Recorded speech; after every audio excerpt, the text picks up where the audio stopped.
Exclusively on datsenough.com. Exclusively on datsenough.com.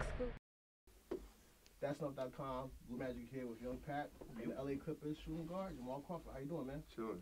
Thanks for having me. Yeah, I heard last night you had a tough game down to the wire. You had to make a little comeback, right? Yeah, we was down 17 with 4 minutes to go.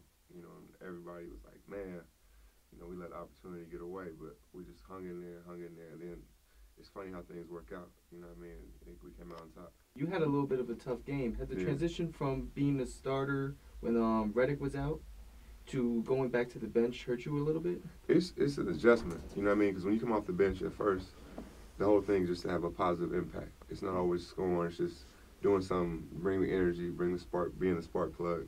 When you start, you kind of have the luxury of being more patient. You're going to be out there for a set number of minutes. So just getting caught between those two things. But there's, for me, there's never an excuse. So when I'm out there, I'm trying to put my best foot forward. I know I've seen something that you said this year that you coming off the bench is about balance. Yeah.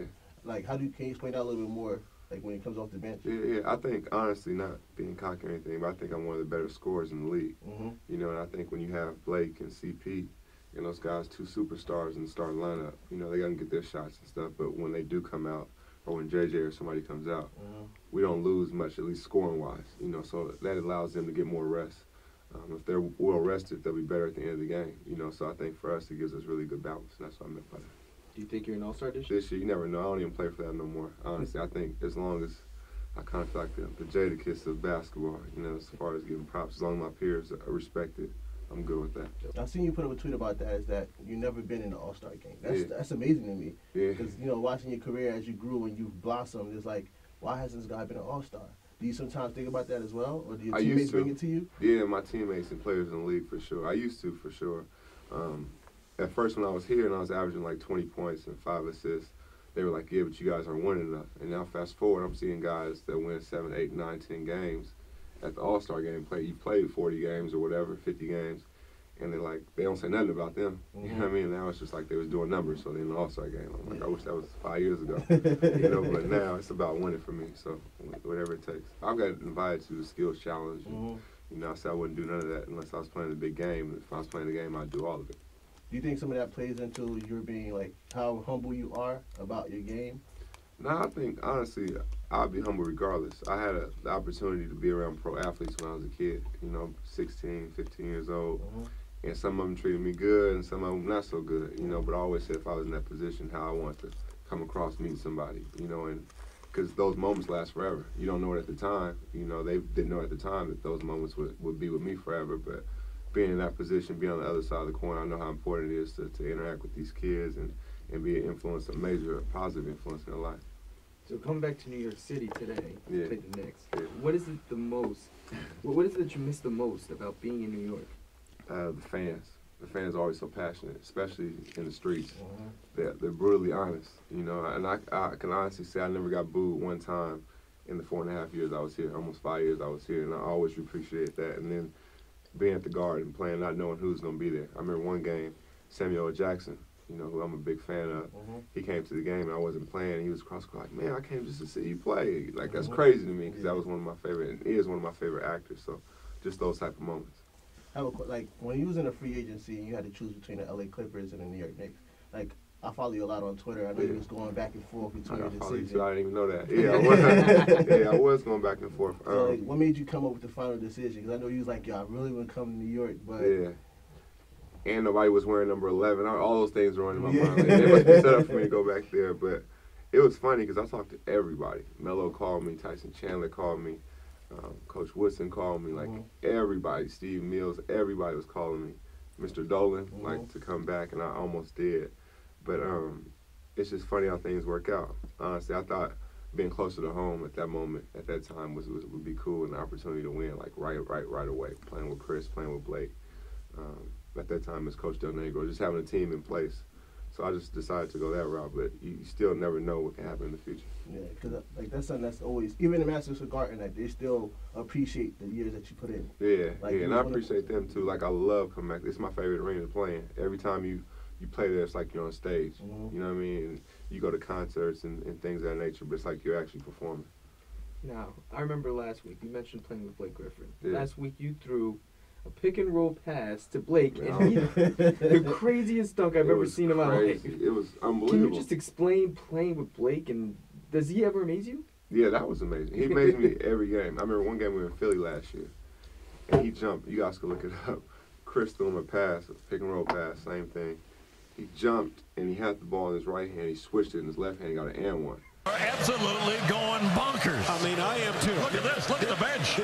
Buzzing. And I'm on the bench like this. Like, on the bench right here. Like, I just see that. Like, Blake and DJ and Chris, you know, in a different way. Everybody does something amazing all the time. And that's what it's dope, being with talented guys like that. So when y'all do these alley-oops, like I know last year they dubbed y'all Lob City. Yeah. Like, do y'all practice these kind of dunks, or it just happens in the moment? I don't know if you saw the play that me and Blake did where I threw it through my legs and threw it up to him. Yeah. And he windmilled it. Yeah.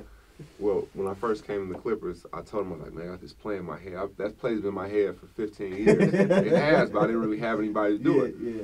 So I'm like, man, I got this play. And I told him about it. We never practiced or anything. That was October. Fast forward to March. It was just me and him on a break. I'm like, man, go for it. You know what I mean? If you miss it, you can live with the results. But, you know, go for it. And if it happens, nobody's ever seen it before. So when I did it and I threw it, I'm like, Blake, just catch it. Just catch it and dunk it. Just catch it and dunk it. Look out. He caught it windmill. I'm like, oh, he put that play in. Boom. That play had like 1 million views in a few hours. Is there anybody that you haven't played with that before your career ends that you want to play with? I loved Garnett. I've always loved Garnett from a distance, you know, and I just thought he looked like the best teammate ever. You know, like he's always unselfish. He's always about team. He gets into little scuffles with people, but it's always about his team. You know what I mean? So I've always been a fan of his ever since, even before I came in the league. And I remember watching him in McDonald's All-American games. So I watched his career from the start. So that was probably the one person.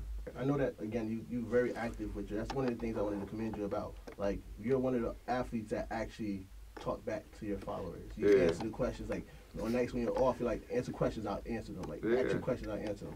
One of the questions they asked you, how long do you think you have in a career? And you said 5 years. What made you come up with that number? I don't know. I think that's just the number for me. I think 5 years. I think, I played 14 years. It doesn't feel like it because I didn't play my, I didn't play my first 4 years. But I think that's just the number. I think 5 years. I still want to be at a high level. I don't want to be at one of the guys just barely hanging on. I want to leave when I can still play. So I think 5 years is the number. This year and 4 more. So everybody that's watching, right? We got 5 years to get this guy to the All-Star. It gotta happen. That's it. 5 years. There is a number to vote, right? Is there? Yeah, it's a number, but I think it'll be more coaches because some guys like Kobe, Chris, those guys pretty much are always going to be voted in. They got so many fans, and they should, rightfully so. They've been doing that thing for a long time. But are they going to be able to play this year?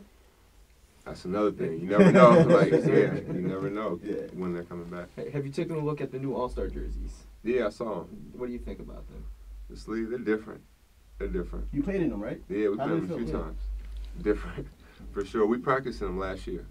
So we saw them before everybody else did. We practiced them. And I had one of my better practices, but in the game, it's just different because you played so long, one way.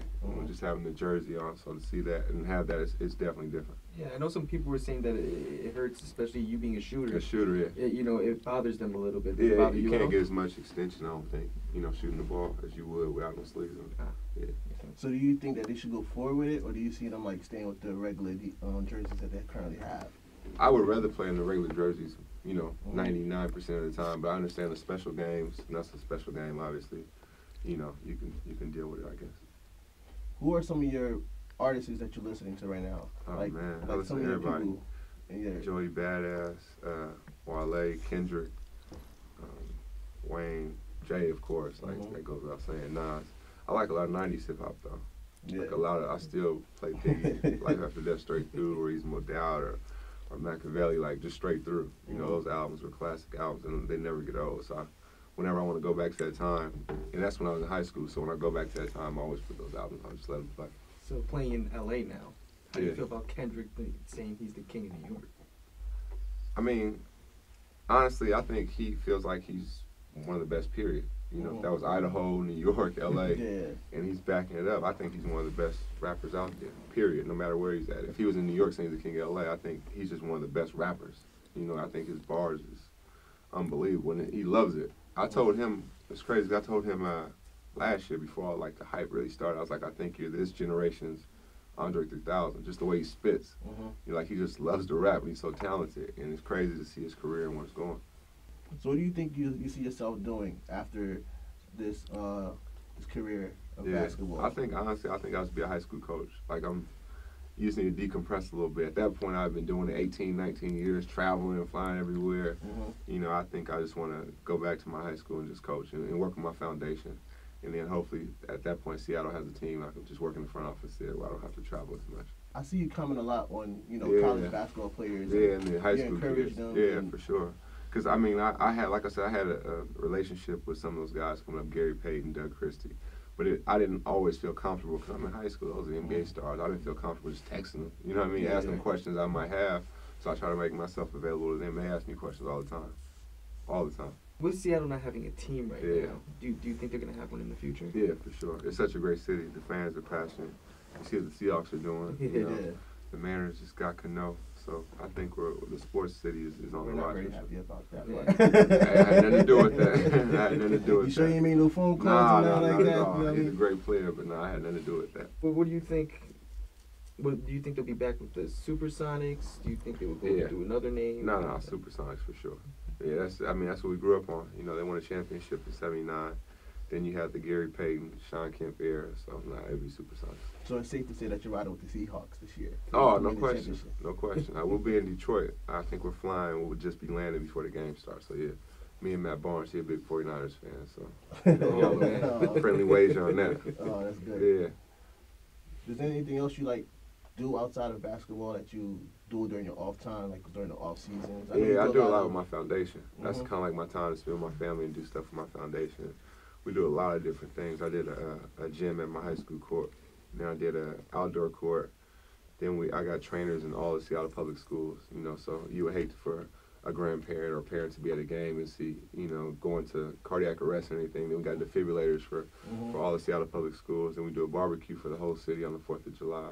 Then we do a backpack giveaway. And with that, that's right before school starts. All the boys get their haircut, the girls get their nails did. And then we do a basketball clinic the same day. And, you know, all the backpacks are fully loaded, fully stocked, so the parents don't have to worry about sending the kids to school prepared. We do so much different stuff, honestly. I do my summer league, and I had Kevin Durant and Blake and Kyrie Irving and LaMarcus, and everybody come playing that. And that's the closest thing we kind of have to pro basketball right now since we don't have a team. I playing it. Isaiah Thomas, Nate Robinson, everybody plays in it. So it's taken over as one of the top summer pro leagues in the country. So a quick fact about you that some people may not know, you're the 4th player in the NBA to score 50 points with 3 different teams. Yeah, when they told me after I did it, I couldn't believe the company I was in. When you talk about Bernard King and Moses Malone and Wilt Chamberlain, like they Hall of Fame guys, you know what I mean? So that was crazy. That was crazy. And other thing, he also has the all-time record for the most 4-point plays in the NBA. Yeah. How do you manage to get all these 4-point plays? Well, I know Reggie Miller was kind of known for the leg kick. You know, he was kind of criticized for that or whatever. But for me, I think I shoot when people least expect it. You know, and when they try to react, I'm already in shooting motion. So by that point, I'm shooting, and they're just trying to get out of the way or foul. The hardest part, like I said before, is hitting the free throw afterwards. Like the pressure of, oh man, I got to complete this 4-point play. So I think that's the harder part. How do you feel about the NBA schedule sometimes? Like you said, you just came from the West Coast. Right, man. Like right now, it's 9 o'clock here, but we just got here, so I feel like 6 o'clock West Coast time we've been at. It's a grinder, but I mean, I'd rather be in this position than not be in the position. You know what I mean? So I don't take anything for granted. It's like if this is the worst, like deal with it. You know what I mean? But that's what everybody should commend you for. Like I feel like you're one of the most humblest dudes. No, I appreciate that, but it's just honestly, it's not. It's just me. I'm not trying to do anything. I'm just trying to, you know, be who I am and how I was raised. That's enough.com, Blue Magic, Pappin again, LA Clippers, Jamal Crawford, thank you for coming through. Nah, I appreciate y'all having me. It's fun. Move Crawford to the All-Star game. Please, like it's needed. Hopefully he takes it easy on my Knicks tonight. No, he's like, nah. Just do me a favor and keep it easy on Brooklyn when you come. Maybe that's bad. We got them at home and they got us when they play. Yeah. So that's so you got a Brooklyn and New York fan? Yeah, we always y'all fighting for who's gonna be better this year, huh? Yeah. I mean, we got one up already, so we good. Are you straight? Yeah. Exclusively on datsenough.com. Exclusively on datsenough.com.